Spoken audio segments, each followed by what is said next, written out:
Hey, bro, this jacket, nice. I can't even lie. I don't even think this is out yet. This ain't out yet.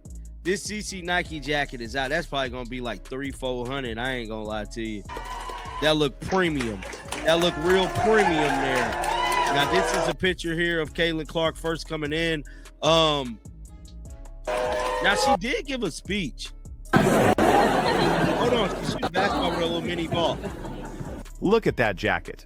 That's not just merchandise. That's a statement. Because what we're witnessing right here is Nike giving Caitlin Clark the full Michael Jordan treatment. And I'm not exaggerating. The company literally shut down their headquarters in Beaverton, Oregon, to roll out the red carpet for one player, one rookie. Let that sink in for a second. Man, so this is the basketball that they got for Caitlin Clark. Got her logo on them. They probably gonna start selling these too. I just love Caitlin Clark logo, man. It looked like a premium designer brand logo. I don't think anybody else in basketball got a logo like this. Now, granted, some people say it looked like the Chanel or the Gucci logo, but to me, it's a staple logo. You know, it's a unisex logo. Somebody said really loved the promo material they had, including the fire tote bag from anywhere. Now, this is the From Anywhere challenge. Caitlin Clark worldwide, man. She definitely Custom basketballs with her personal logo, not the Indiana Fever logo, not a generic WNBA design. Her logo, the same interlocking CC design that people have been comparing to Chanel and Gucci since it dropped. And here's what makes this significant. Nike is manufacturing promotional materials with that logo front and center, which means they're not just betting on Caitlin Clark, the basketball player. They're betting Caitlin Clark, the global brand. There's a massive difference between those two things. And Nike clearly understands which one has more long-term value. More clips. Let me just go to the Caitlin Clark off-season page. Shout out to them. I don't know who run this account, but they do a damn good job, man. They don't give enough credit. Caitlin Clark off-season source. It could be somebody connected to Caitlin. We don't know who run this Twitter account, but shout out to them. Just like shout out to the person that runs the Caitlin Clark style account too.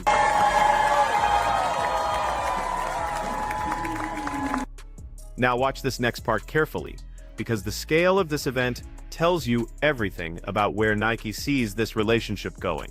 They didn't just invite her to the campus.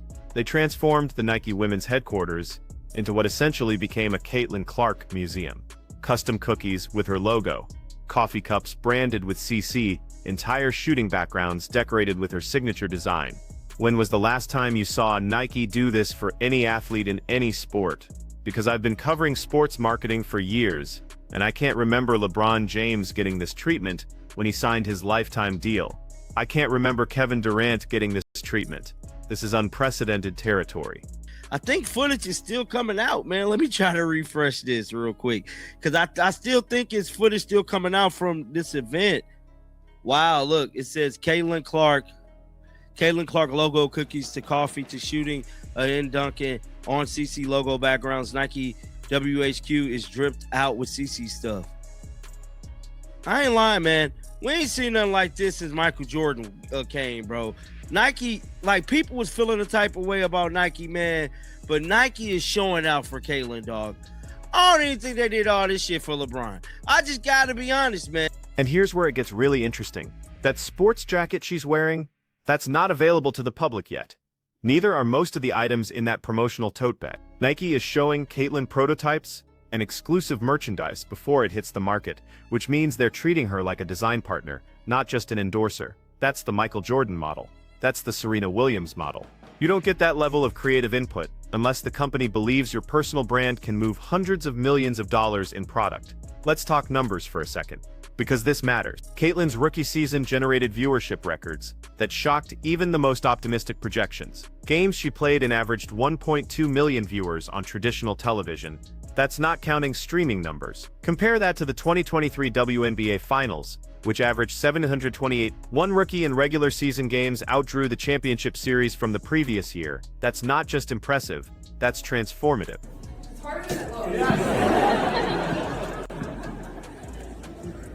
There we go. Yeah. But for Caitlin Clark to be back at the Nike headquarters is legendary, bro. I just got to be honest. Nike has definitely had their share of not doing nothing for Caitlin Clark. I'll be one of the first people to tell y'all, I feel as if Caitlin Clark, well, at first I thought Caitlin Clark wasn't getting the Nike treatment, but it looked like she really, really is. It says the most viewed teams before and after Caitlin Clark. Yeah. But here's what a lot of people miss when they talk about the Caitlin Clark effect. It's not just about basketball fans. Nike has data we'll never see. Data about who's searching for her merchandise, who's clicking on her ads, what demographics are engaging with her content, and clearly, that data is showing them something extraordinary.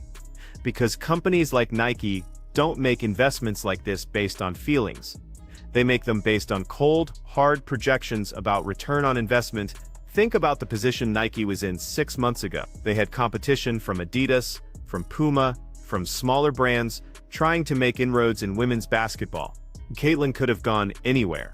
She had leverage that no WNBA rookie has ever had before. And Nike didn't just match other offers. They apparently blew them out of the water. Reports suggest her deal is worth more than what some veteran all-stars are making from their shoe companies.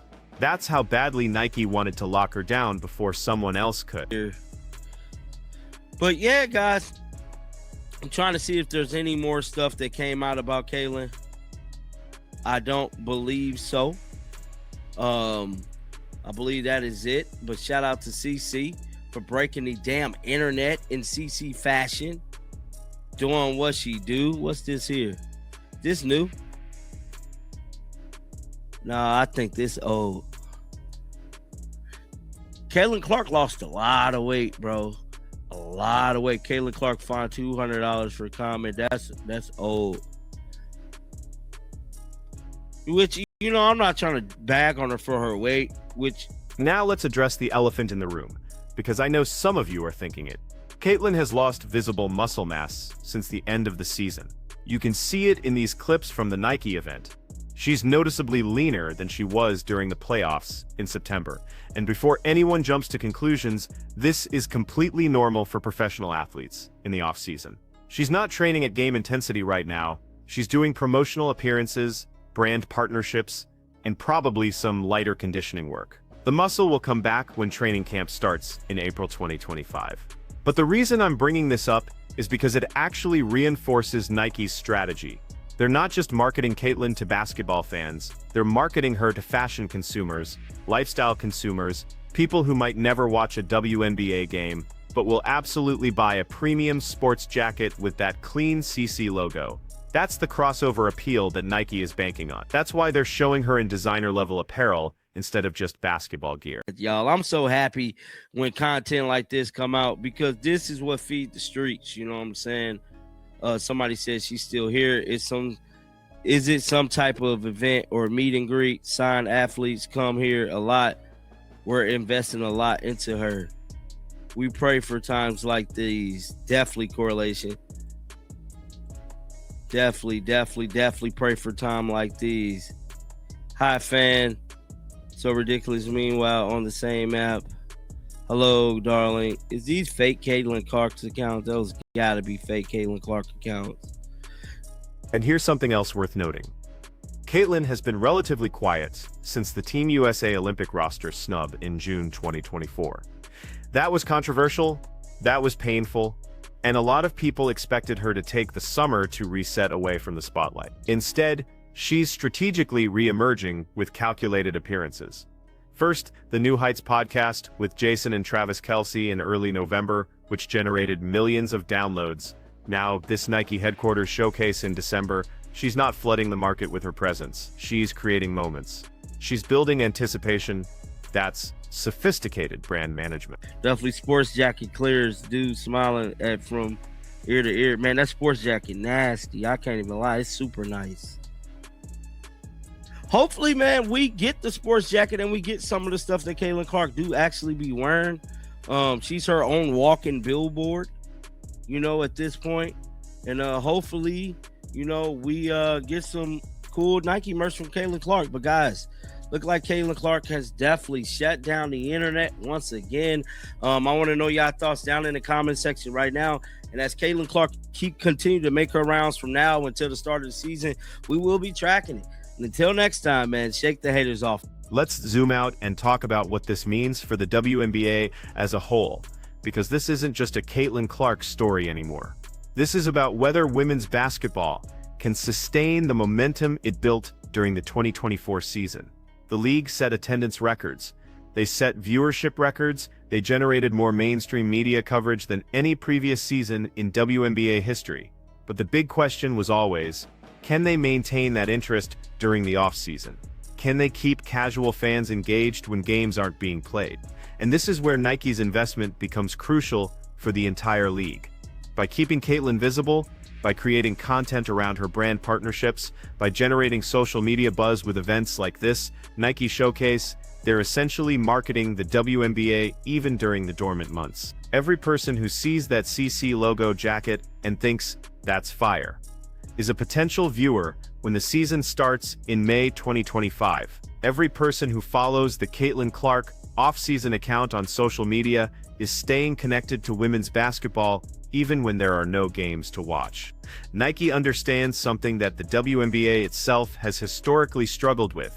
You can't just market the sport, you have to market the personalities. The NBA figured this out decades ago with Michael Jordan, with Magic and Bird, with LeBron and Steph. They sell individual stars, and those stars bring attention to the league. The WNBA has incredible talent, but they've never had the marketing budget or the corporate partnerships to really build individual brands at this scale. Until now, the Caitlin Clark Nike partnership is essentially a proof of concept. If this works, if her merchandise sells, if her signature shoe moves units, if her brand collaborations generate revenue, it opens the door for other WNBA players to get similar deals. A'ja Wilson just signed an extension with Nike that reportedly includes a signature shoe. Sabrina Ionescu has been building her brand with Nike for years. Angel Reese signed with Reebok. These deals were always going to happen eventually, but Caitlin's success is accelerating the timeline. Here's what makes this particularly interesting from a business perspective. Nike is a publicly traded company. They answer to shareholders. They have to justify every major investment with projected return. The fact that they're going all in on Caitlin Clark means their internal analysis is showing them something extraordinary. They have focus group data. They have sales projections. They have demographic studies about who's buying women's sports merchandise and why. And all of that data is apparently pointing to the same conclusion.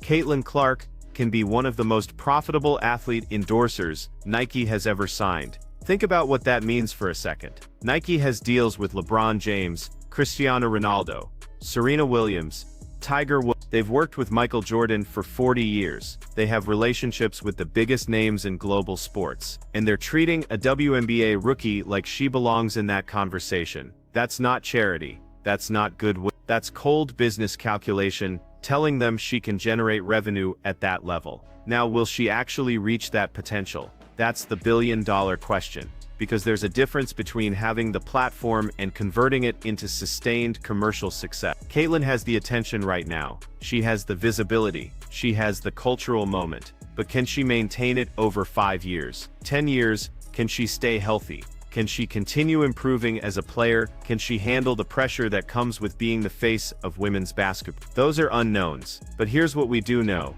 The infrastructure is being built right now. Nike is investing in her brand. The WNBA is building their marketing around her. The Indiana Fever are constructing a team designed to maximize her success. All the pieces are being put in place for Caitlin Clark to become the most successful women's basketball player in history, both on the court and in the marketplace. Whether she actually achieves that is up to her. But the opportunity is there in a way it's never been there for any WNBA player before. So when you see clips like this Nike headquarters event, don't just see it as a cool promotional appearance. See it as evidence of a massive bet being placed on the future of women's sport. See it as Nike saying, "We believe this athlete can sell products at a level that justifies this investment." See it as the beginning of something that could fundamentally change how women athletes are valued in the sports marketplace. And here's my question for you. Is Nike right? Can Caitlin Clark actually become the Michael Jordan of women's basketball? Not just in terms of dominance on the court, but in terms of cultural impact and commercial success? Or is this hype going to fade once the novelty wears off, and we're just left with a really good basketball player who doesn't quite live up to the impossible expectations? Drop your thoughts in the comments, because I genuinely want to know where you stand on this. Are you buying the hype, or are you skeptical? Let me know.